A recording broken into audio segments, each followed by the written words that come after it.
إبادة، هذا كله ملتزم بالشريعة الإسلامية. يعني ليش أنتم عم تهربون من حقيقة دينكم يا أخوان؟ يعني شيء عيب.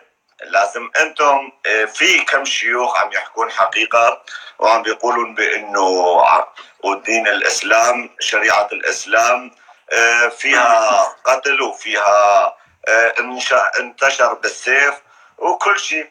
بس ليش هذول اللي جايين وعم يناقشون معاك يهربون من حقيقة دي؟ هذا حقيقة نبيكم، هذا حقيقة دينكم. دينكم انتشر بالسيف، ودينكم انتشر بالدم، ودينكم انتشر باغتصاب النساء العالم، ودينكم عمل عبادات فوق رؤوس العالم. بس إذا تحكي حقيقة دينهم يقولوا يا أخي احترم. يا أخي يوسف، هل المسلمين يحترمون العالم حتى نحن نحترمهم؟ هل العقيدة الإسلامية يحترمون العقيدة المسيحية أو اليزيدية أو اليهودية أو الآخرين؟ كل يوم الجمعة بالخطبة تبع المسلمين يا الله شو عم يقولون؟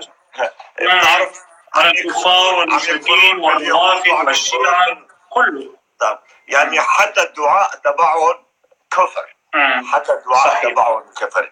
ويجي يقول ما بعرف ايش، وهذا ثاني عم بيقول بانه ما في اغتصاب بالاسلام. يعني شو معنى السبايا؟ شو معنى ملك اليمين؟ شو هذا ملك اليمين؟ والمحصنات من النساء لما ملكت ايمانكم هنعمل فيها شيء. شو يعني شيء؟ يعني هم عرب وقارئين القرآن وعم يعملوا رؤوسهم مثل رؤوس الحمير. يعني لمين عم يقرؤون هذول؟ يقرؤون للحياة؟ يقرؤون للأشجار؟ أنتم بشر، سيروا مثل بشر يا عرب. وسختوا الدنيا، وسختوا العالم بعقولكم، وسختوا الدنيا بأفكار دينكم. يا أخي الدنيا ولا واحد، والله حتى كثير من المسلمين عم يهربون من الإسلام، عم بيستحون يقولون نحن مسلمين. كل مسلم إنساني يفكر بالإنسانية عم يهرب من الإسلام، عم يستحي يقول أنا مسلم.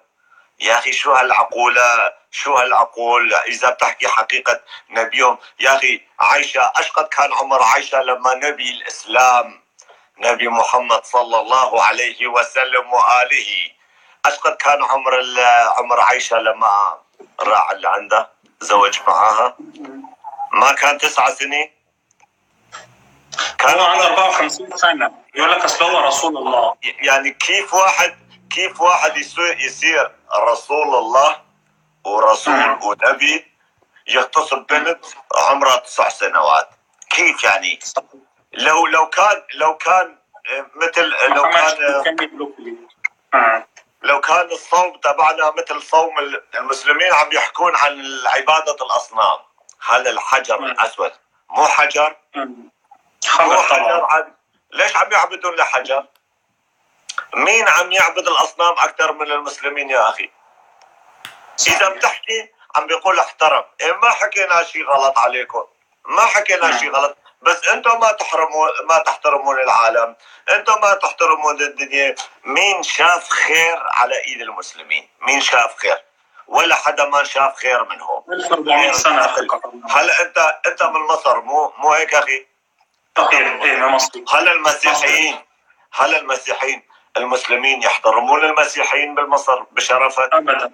يحترمون الاقباط، يحترمون اقباط. شو اسمه ما معناه؟ الأقباط. اي صحيح. الأقباط المسلمين يحترمون الأقباط. صدقني لسه حتى في جريمة حصل امبارح، واحد كان عايز يفجر كنيسة، شاف الأمن شك فيه، فجر نفسه بعيد عن الكنيسة امبارح. يا أخي الشعب يعني لا عندهم احترام، لا عندهم إنسانية، لا عندهم بشرية، لا يفهمون. ولا من عم بيقول زنا. يا أخي مين مثل المسلمين عم يعملوا الزنا؟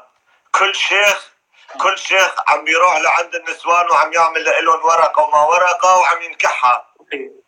زواج عرفي.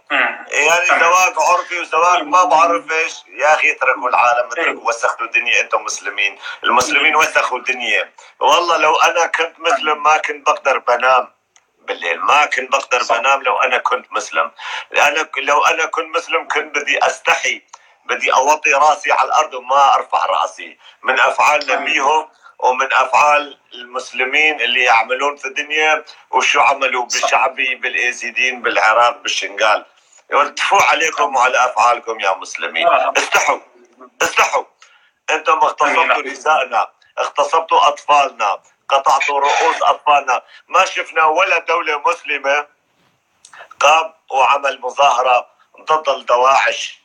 عم بيقول داعش مو مسلمين. يا أخي داعش مو مسلمين، إخوان المسلمين ودعوة وأنصار السنة وأنصار الخرا حشا ما بعرف، هدول مو مسلمين. إيه لو أنا بنكح بناتكم يا مسلمين شو تقولون؟ لو أنا بقطع رؤوس أولادكم شو بتفكرون يا مسلمين؟ لو أنا أبيع نسوانكم بشوارع بأسواق النخاسة شو تقولوا علي يا مسلمين؟ تقولوا لي أنا كافر؟ لا، أنتم كفار. أنتم اغتصبتوا نساءنا، قطعتوا رؤوس أطفالنا باسم نبيكم محمد، باسم إلهكم الله، وتحت راية لا إله إلا الله. وبعدين بتقولوا هدول مو مسلمين. بس واحد دنماركي عمل صورة لنبيكم حزيتوا الدنيا والعالم فوق رؤوسهم. كيف خرب صورة نبينا. بس بناتنا وأطفالنا بأسواق النخاسة باعوا باسم نبيكم تحت راية لا إله إلا الله. ما شفنا حدا منكم قام على حيله وقال هالأفعال الشيء اللي يعملوها داعش ما في علاقة بالإسلام. كفاية عليهم. لا لا لا، أرجوك أنا آسف. هو يزيد يعانى كتير جدا